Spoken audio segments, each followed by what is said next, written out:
1894년에서 1910년, 우리 나라가 이제 1910년 8월에 망하지 않습니까? 우리 한국사는 여기를 좀 독특하게 부르는 용어가 있어요. 이걸 뭐라고 부르냐면 국권회복운동기라고 그래요.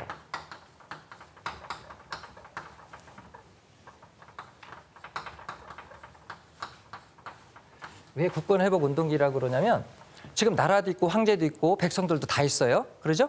근데 나라의 권리만 점점 일본한테 빼앗겨져 가고 있다는 거지. 그래서 그 빼앗겨져 가고 있는 나라의 권리를 회복하자. 그래서 국권회복운동기 이렇게 부릅니다. 물론 요건 이제 학자마다 1894년으로 보는 학자도 있고 1900년으로 보는 학자도 있고 뭐 1905년으로 본데 어쨌든 요 시기 국권회복운동이라고 그러는데 이 국권을 회복하는 운동 노선은 두 가지가 있어요. 하나는 의병전쟁이라는 거예요. 의병전쟁. 또 하나는 뭐냐면 지금 김자진이 형성했다는 계몽운동. 이 두 가지 운동 노선이 나옵니다. 국권회복운동은. 자, 나라의 권리를 회복을 해야 되는데 의병전쟁 이분들은 뭐냐. 지금 실력은 좀 없지만 나가서 무기를 들고 싸워야 된다는 겁니다. 일본 애들하고 무장투쟁을 통해서 국권을 회복해야 된다. 이런 운동 노선이고 계몽운동은 그렇진 않아요. 자, 우리가 국권을 빼앗겨져 가고 있는 이유는 뭐다? 이 당시 이 계몽운동가들한테 영향을 미친 세계 사조가 하나 있는데 그게 사회진화론이라는 거예요. 사회진화론. 약육강식, 적자생존, 우승열패에 의해서 강자가 약자를 지배하는 건 당연하다라는 거예요. 이 사회진화론의 영향을 받아서 우리 계몽운동가들은 이렇게 생각을 합니다. 야, 우리가 일본한테 국권을 빼앗기는 이유가 뭐다? 일본이 강자고 우리가 약자기 때문에 그렇다라는 거예요. 그러면 국권을 회복하는 방법은 뭐야? 계몽운동 계열은 이거 뭐다? 우리도 일본처럼 뭐가 되면 된다? 강자가 되면 된다라고 생각을 합니다. 이해되셨습니까? 그래서 강자가 되는 방법은 뭐다? 학교서에서 애들도 가르치고요. 신문 잡지도 발행을 하고 산업도 발전시키고 그러다 보면 우리도 힘이 길러질 것이고 힘이 길러지다 보면 우리 스스로 강해질 것이고 그럼 사회 진화론에 의해서 국권은 저절로 회복된다라는 거죠. 그러니까 이거는 그래서 물론 용어가 좀 다양해요. 실력 양성 운동이라고도 해. 계몽운동은요. 네. 실력을 키우자라는 거죠. 뭐 자강운동 스스로 강해지자 이렇게도 얘기를 합니다. 이해되셨습니까? 네. 그래서 의병전쟁과 계몽운동 계열로 나뉘어서 국권회복운동을 벌여요. 뭐가 맞는 것 같습니까, 이거? 의병전쟁이 맞는 것 같습니까? 계몽운동이 맞는 것 같습니까? 이게 사실은 정답은 없어요. 정답은 없어요. 이 당시 민족운동가들도 다 이거 갖고 고민을 해요. 실력은 없지만 나가서 일단 싸우고 봐야 되나? 미래를 대비해서 실력을 키워야 되느냐? 합쳐서 하면 되는 거예요. 합쳐서 하면 되는데 우리 계몽운동하고 의병전쟁 가장 큰 한계가 뭐냐면 서로 연합하지 못한다라는 거예요.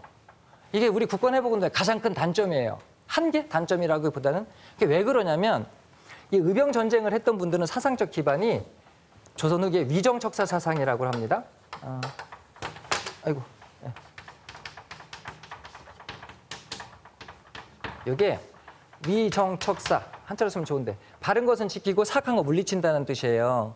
그러니까 우리 고유의 것, 사회, 조선을 유지하고 있는 기본적인 사회 제도나 문화 이런 것들은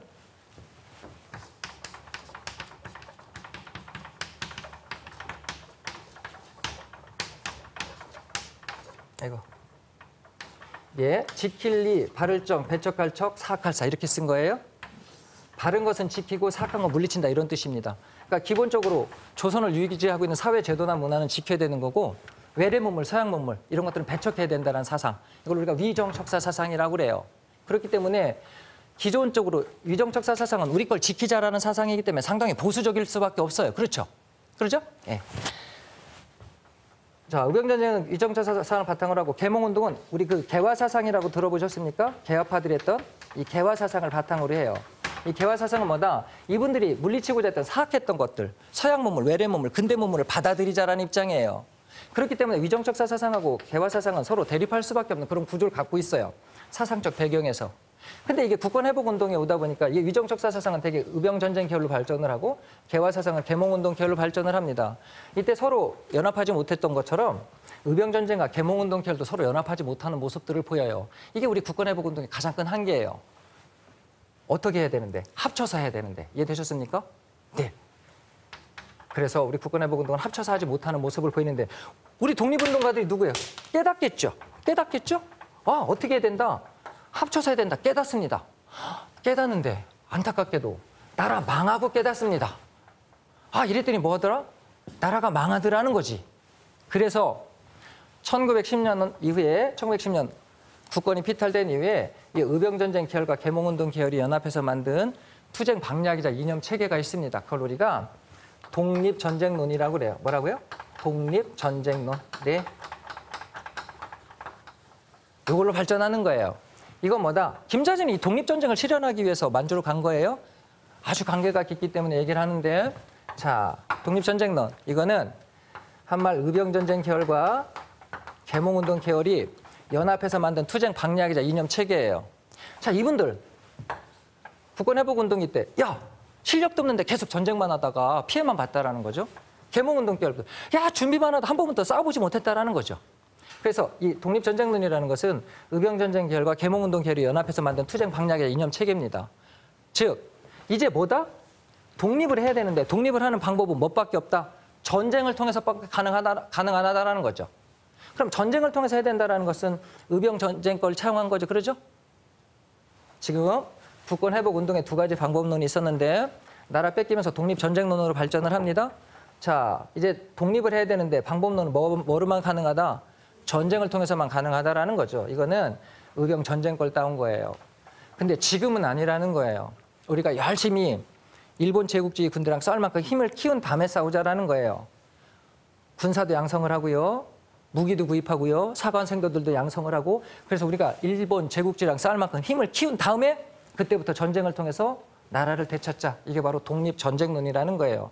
그래서 독립전쟁론은 준비론적 성격이 있어요. 준비가 되면 실력을 키운 다음에 전쟁을 하자라는 거죠. 그러면 실력을 키우자라는 건 계몽운동 걸 차용한 게 되는 거죠. 그렇죠? 네, 그래서 1910년에 나라가 뺏기지만 실제로 만주에서 군대를 양성해서 항일 무장투쟁을 전개를 하는 것은 1920년부터예요. 1920년. 그래서 대한민국 임시정부가 우리 3.1운동에 상해서 대한민국 임시정부가 수립되는데 대한민국 임시정부가 1920년을 독립전쟁의 원년이라고 선언을 해요. 이제부터 일본 제국주의랑 뭐를 한다? 독립을 하기 위한 뭐를 한다? 전쟁을 한다라고 선언을 하는 거예요. 그래서 여러분들이 가장 많이 알고 있는 우리 만주 항일투쟁이 1920년에 일어나는 겁니다. 자, 봉오동 전투라는 게 일어나요. 봉오동 전투? 예. 이 봉오동 전투가 1920년 6월에 일어나고요. 우리가 배울 청산리 전투, 김자진이 한 청산리 전투. 이게 1920년 10월에 일어나는 거예요.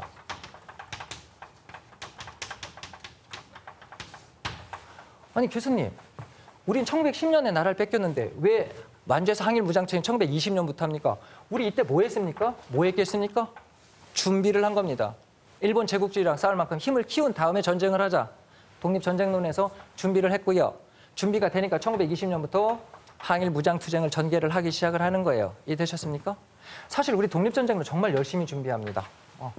봉오동 전투 때 일본군 얼마 죽이냐면 일본군 사상자가 150명 나와요. 150명 나오고, 우리 이제 다음 시간에 할 텐데 이 청산리 대첩 때, 이 청산리 대첩은 이제 그 사상자 수가 학자마다 다 틀린데 되게 대한민국 임시정부에서는 1,200명, 일본군 1,200명 죽였다고 합니다. 큰 정과예요, 사실은. 이 1,200명 죽일 동안, 일본군 1,200명 사상자 날 동안 우리 독립군은 130명도 사상자가 안 나요. 이해되셨어요? 일본군 1,200명 사상자 날 때 우리 독립군은 130명도 안 죽어요. 이 정도 되면 박수 나와야 되는데. 자, 일본군 1,300